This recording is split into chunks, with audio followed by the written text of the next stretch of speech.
అమరావతి రాజధాని నిర్మాణంపై మంత్రి నారాయణ గారు అయితే కీలక వ్యాఖ్యలు చేశారండి. అమరావతి నిర్మాణం పైన కీలక అప్డేట్ కూడా చెప్పారు. మనం ఇప్పుడు అప్డేట్ తెలుసుకుందాం. అమరావతి రాజధాని నిర్మాణ పనులు మళ్ళీ ప్రారంభమయ్యాయి అంటూ నారాయణ తెలుపుకొచ్చారు. ప్రాజెక్టుల టెండర్లు పూర్తయినట్టు తెలిపారండి.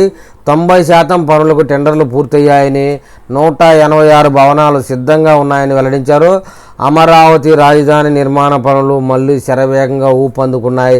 నూతన ప్రభుత్వం అధికారంలోకి వచ్చిన తర్వాత రాజధాని అభివృద్ధిపై దృష్టి పెట్టింది. ఈ క్రమంలో ఆంధ్రప్రదేశ్ మున్సిపల్ శాఖ మంత్రి నారాయణ గారే స్వయంగా వెల్లడించారండి. రాజధాని అభివృద్ధి పనులను సమీక్షిస్తూ ఉన్నారు. ఆయన బాధ్యత అంతా రాజధాని విషయంలోనే తీసుకున్నట్లుగా కనబడతా ఉంది. ఇప్పటికే పలు ప్రాజెక్టులు టెండర్లు పూర్తయినట్టు వెల్లడించిన మంత్రి నిర్మాణంలో ఉన్న కార్యదర్శుల, ప్రధాన కార్యదర్శుల బంగ్లాలు, సిఆర్డీఏ కార్యాలయాలను కూడా పరిశీలించారు. అనంతరం మీడియాతో మాట్లాడిన మంత్రి అమరావతి భవిష్యత్తుపై కీలక ప్రకటనలు అయితే చేశారండి.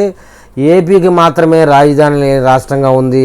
ఏ రాష్ట్రానికైనా రాజధాని అనేది తప్పనిసరి, కానీ ప్రస్తుతం రాజధాని లేని రాష్ట్రం ఆంధ్రప్రదేశ్ మాత్రమే అని మంత్రి నారాయణ గారు వ్యాఖ్యానించారు.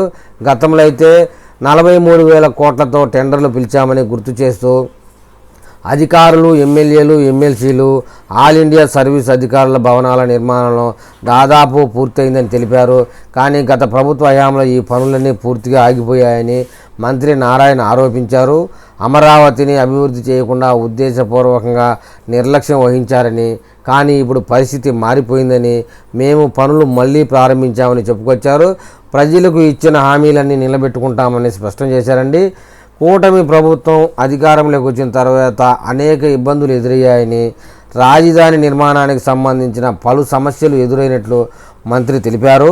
కూటమి ప్రభుత్వం అధికారంలోకి వచ్చిన తర్వాత అనేక అడ్డంకులు వచ్చాయి. అయితే మేము వెనక్కి తగ్గలేదు. భవనాల నిర్మాణ నాణ్యతను పరిశీలించేందుకు ఐఐటి మద్రాస్ నిపుణుల బృందాన్ని రప్పించాం. కాంట్రాక్టర్లతో చర్చలు జరిపి సమస్యలను అయితే పరిష్కరించాం. పని వేగం పెంచేలా చర్యలు తీసుకుంటున్నాం. ఇప్పటి వరకు 90% పనులకు టెండర్లు పూర్తయ్యాయి. మిగతా పనులు వేగంగా పూర్తి చేసి అమరావతిని అద్భుత రాజధానిగా తీర్చిదిద్దుతామని నారాయణ అయితే స్పష్టం చేశారండి. అయితే 186 భవనాలు ఇప్పటికే సిద్ధంగా ఉన్నాయని చెప్పుకొచ్చారు. ఈరోజు మేము సెక్రటరీ, ప్రిన్సిపల్ సెక్రటరీ భవనాలను పరిశీలించాం. మొత్తం 186 భవనాలు మంత్రులు, జడ్జిలు, కార్యదర్శులు, ప్రధాన కార్యదర్శుల కోసం నిర్మాణంలో ఉన్నాయి. 1440 భవనాలు గెజిటెడ్ అధికారుల కోసం, 1995 భవనాలు ఎన్జిఓలకు, హైకోర్టు భవనం 16,85,000 చదరపు అడుగుల విస్తీర్ణంలో 250 మీటర్ల ఎత్తులో అసెంబ్లీ భవనం నిర్మాణం. ఈ నిర్మాణాలు పూర్తయిన తరువాత అమరావతి పూర్తి స్థాయి రాజధానిగా మారుతుందని, ఇది ఆంధ్రప్రదేశ్ అభివృద్ధికి బాటలు వేస్తుందని నారాయణ అయితే విశ్వాసం వ్యక్తం చేశారు. మరో 15 రోజుల్లో కాంట్రాక్టర్లకు మౌలిక సదుపాయాలు అందుబాటులోకి వస్తాయని చెప్పారు. ప్రజలకు ఒక్క పైసా భారం లేకుండా రాజధాని నిర్మాణాన్ని పూర్తి చేస్తున్నామని మంత్రి నారాయణ అయితే స్పష్టం చేశారండి. World bank, Asian develop bank, ADB నుంచి రుణాలు తీసుకున్నాం. భవిష్యత్తులో భూముల విలువలు పెరిగిన తర్వాత అప్పును తీరుస్తాం. రాజధాని నిర్మాణానికి నిధులు పెద్ద సమస్య కానే కాదంటూ చెప్పుకొచ్చారు. మా ప్రణాళికలు స్పష్టంగా ఉన్నాయి. భూముల విలువలు పెరిగిన తరువాత అప్పులన్నీ ఒకేసారి తీర్చడమే మా లక్ష్యం అని నారాయణ గారు వివరించారండి. అమరావతిని పూర్తి స్థాయిలో రాజధానిగా అభివృద్ధి చేయాలనే లక్ష్యంతో ప్రభుత్వం పనిచేస్తూ ఉంది. రాజధాని పనులు వేగంగా సాగుతున్నాయి.